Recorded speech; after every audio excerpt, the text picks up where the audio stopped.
All right, ladies and gentlemen, during the course of this series, I've showed a lot of archery. I want to tell you a little bit about how I got good at archery in the first place. It happened long before I attended archery camp. In fact, I started camping when I was about 5 with my dad. What I'm about to tell you is the story of my first encounter with bears. See, a lot of people have different impressions of nature. So have I. Fact is, some of them were incredible, so incredible that I really couldn't believe it. I mean, it was amazing to me. Animals have always fascinated me, and when you understand the truth of what's happened, what I saw, you'll understand why. Animals are incredible, very intelligent creatures, and they really do have a lot to teach us about even our own nature. We like to think of human nature and animal nature as very different things, but I'm here to tell you they're not. They're the essence of being aware and intelligent. Defines our behavior. It also defines theirs. And I can prove it on more than one occasion. And I will point out that in all of these occasions, it's actually documented. Okay? And the story I'm about to tell you is actually absolutely true. It happened in Barrie, Ontario. In fact, it was just outside Barrie, Ontario. I can't remember exactly where my dad had us. I was 5 years old. It was the first winter my dad had custody of us, and he wanted to take us camping, but he was going to wait till the spring, and my brother and I begged him to take us anyway and teach us winter camping.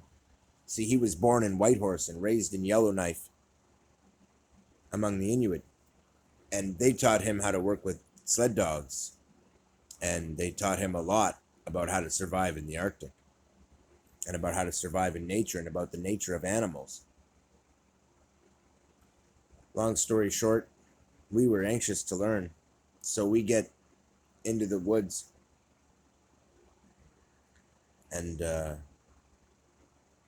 truth is, my brother and I had a plan. It was one of the reasons we wanted him to take us. We really didn't like him. We didn't want to be with him. Our plan was to run away. Once we were camping, we'd figure we'd take off at night. We had a signal.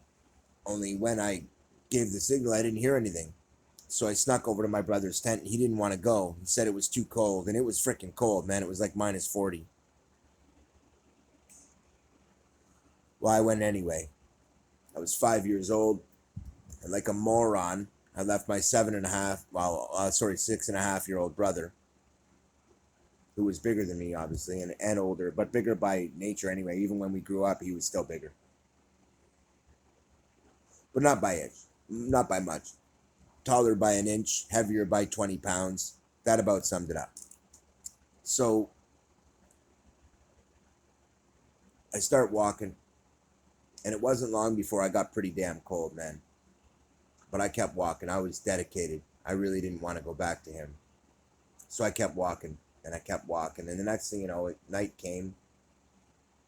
Again, I had walked pretty much the most of the day, and then taken a break, and then walked the rest of the day. And as soon as dark came, I knew I just didn't have any energy left in me. Heck, I didn't even have the energy left to get back. And when I suddenly had that realization, it's like all the strength just left me completely, and I collapsed. I blacked out, shivering really bad. A couple of seconds later, next thing I know, I get this cold, wet on the back of my neck with hot breath, and this huh, and it was nuzzling me. Not hard, but nudging me. And I opened my eyes and I looked up, and I'll tell you the honest to God truth, man. I served. I'm a tough guy. I was 5.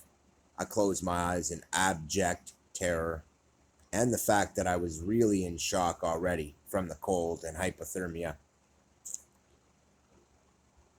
And I blacked right back out. I don't know how long later. I can't imagine it was very long later, but apparently this bear sniffed down my back, sniffed around my neck, looking for a place to grab me. But normally, when a bear grabs its cub, it grabs it by the scruff of its neck, just like a dog. Only I didn't have a scruff of the neck. I blacked out, 100% sure I was being eaten by a bear, and my instinct blacked me out, so I didn't have to witness it. In fact, I was lucky. If I'd have been eaten, you're lucky to pass out early. If that opportunity comes, trust me, go with it. You're better off. Long story short, this bear didn't eat me. It carefully checked around me until it found a place it could grab me. I was wearing a belt and pants and had a jacket, and it grabbed me by the jacket and the belt and picked me up. And the next thing I know, I felt this. That's when I woke up, was just at the moments where its teeth were grabbing the back of my belt, and I was aware that I was being touched by its teeth. And I thought for sure, I'm awake, okay, fuck, I'm being eaten, spine first, this is gonna suck. And just as I think that, I black out again. Next thing you know, I wake up again, and I'm on a path. It doesn't seem like it's a well-worn people path. It seems more like it's a bear-worn path. And I black back out. Next thing you know, I wake up again. Only this is where it gets kind of creepy and kind of Jungle Book style. Now, I remember seeing the Jungle Book, and, you know, you've heard of the story of the baby raised by wolves, but in the Jungle Book, it was bears. And I remember thinking how odd that was at the time, how vicious bears are. And that was when I was 5. That was just my natural impression of them. Well, that got shattered pretty damn quick. As soon as I opened my eyes. And all I noticed at first, because again, I see that sniffing and that and I opened my eyes, and there's Mama Bear. Only she's cool as hell. She brought me blueberries, man. She brought me blueberries, and then she came back with strawberries. And by the time I woke up, she had blueberries, strawberries, and another twig of blueberries in her mouth. That was breakfast right away. That's what I thought. And I was like, wow, that's awesome. I can't even believe she brought me berries. I would have thought she brought me something else. So she brings me berries. I eat the berries. I'm not full, but it wasn't enough to fill me. But it was enough that I wasn't hungry anymore. I felt good. In fact, I felt awesome. See, on either side of me, there was a bear cub. And those 2 bear cubs, I got to tell you, you may have heard of a bear skin rug being really, really warm. I got to tell you, they are a hell of a lot warmer when they're still alive. And they were cool. They were beautiful. These bears, they just were snuggling with me, and the bears were still sleeping when the mama woke me up. And the next thing you know, I'm eating berries, and the cubs wake up, and they come over and check me out, but they didn't try and take any of the berries. They went and nuzzled on their own side, and there were some berries there for them. And they went and ate. While they're eating, and I'm eating berries, the mama comes back just about the time I finished. Only she got the leg of a small deer, and she drops that in front of me. And she backs up, and she looks at me all excited. And I pick it up, and I walk down to the water, which was very close to where the cave was. It was within sight. It's like her backyard. So I go down, and I start washing the meat off, and she came over and watched me all intently. I pulled out my pocket knife, which luckily I still had in my pocket. I cut it. I also still had some matches my dad had made sure I had on me just in case. I wasn't stupid. I knew I was running away. I carried extra stuff, a lighter and stuff like that. So I swiped from him. He was a smoker, so that made it easy. I cut the skin off it, and my dad had taught me the basics already of how to do that. So I did that properly and fairly quickly, mostly because the bear was watching me really intently, and I was afraid she would kind of attack me. She was looking at me pretty weird when I didn't just eat it. So I put away my knife, and I noticed she kind of relaxed when she saw that go away, because she saw me cut the skin off it. She wasn't stupid. She knew exactly what that meant.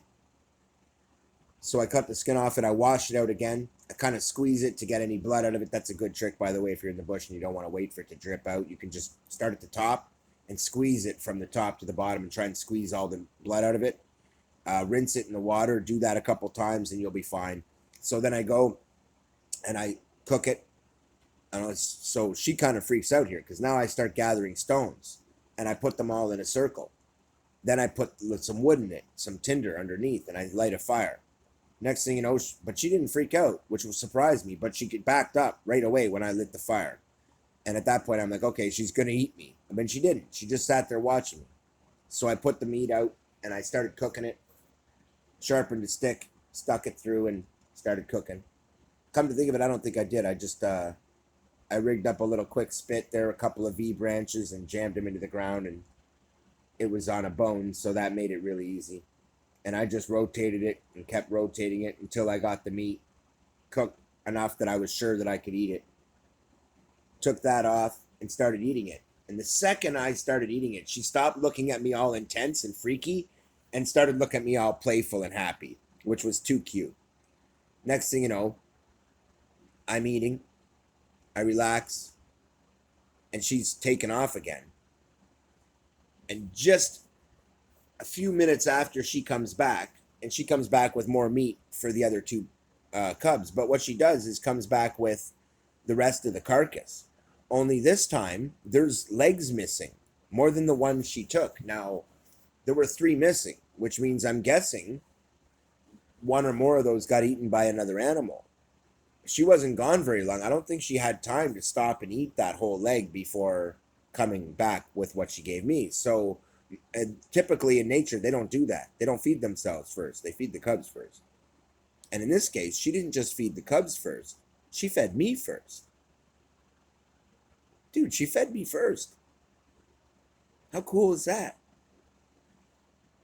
And she seemed really excited when I accepted the food she gave me. And was happy to have it and ate it. And she could see that I really was enjoying it because I love blueberries and strawberries. It was like the best treat ever. And I love deer meat. I grew up on it. So all that was all good for me. So the next thing you know, I hear a rifle shot and men yelling. A bunch of men, and I don't know them. Then I hear my dad's voice. And I start running just in time to stop my dad from shooting that bear with what later became my favorite rifle. Anyway, and he was going to shoot the mama bear. Now, at this point, it turned out that their impression, apparently what had happened was they sent out a search party for me. My dad, when he woke up an hour after I left, apparently, realized that I was gone, questioned my brother, found out that we had this stupid plan to run away from home, and that I had basic survival stuff on me. And he said, well, at least he's smart enough to have brought that. Hopefully, he's going to survive. Hell no. He knew damn well it was too cold for me to have survived the night, let alone 2 nights. And it had already been 2 full days by the time he found me. They were not expecting to find me alive. In fact, they fully expected, because there were bears in the area, that I had been eaten by bears. Absolutely, 100%. And it wasn't so much a search party as they were coming to shoot the bear that ate me. And they had tracked my prints to the bear, to where the bear picked me up. But after that, they lost the trail. The bear was pretty good at, traveling, and they really didn't want to go into the bear area. And at first, it was so cold, and it took my dad time to get out of the bush, go get help, and then come back. And by the time he did, it was the second day. So, like I said, this was in the morning when I woke up, this all happened. So I had already been walking all day, and then that happened over the course of the night. And then the next day, they showed up. So, I mean, my dad hadn't slept during that time. All he had done was hike on snowshoes to get help to go and get me out of there. So the next thing you know, I'm kind of in this situation where I've got all these people and there's all these bears there. Only, dude, as soon as I stopped my dad from shooting that bear and the guys put down their rifles and they saw that I was okay, and he saw how happy the bear saw how happy he was and they were that I was okay, and everybody started hugging me and patting me. The bear knew that, hey, this is his family, and just kind of backed away and nuzzled with her cubs. Like, hey, here, this is my family. Don't hurt us. It was fucking cute, man. She didn't viciously attack, even when she was threatened by a gang, by a group of people. Instead, she understood damn well what was going on. That I was what they were after, and once they got me, they were happy. And she knew I was really grateful. Heck, I gave her a big hug before I left. She was freaking really cool. And she nuzzled me. And she was just so nice. I mean, you can't. Like, damn. Anyway, I know a lot of people have their thoughts about nature, and I've had all kinds of experiences. And, doing this archery series has really brought me back to a lot of my early experiences. Because that's how I learned archery. After that, I realized how important it could be to have a weapon out in the woods. And my dad told me that. Told me the basics of how to make a bow. And so I started going camping, often on my own, often for months at a time, and making bows in the bush. And right from the first time I made one, I needed it. But that's a story for another time, guys. That's it for this one. I am going to tell you guys the true stories that I have experienced in nature, man. The true wonder of nature isn't in the scenery, man. It's in the soul. Keep that.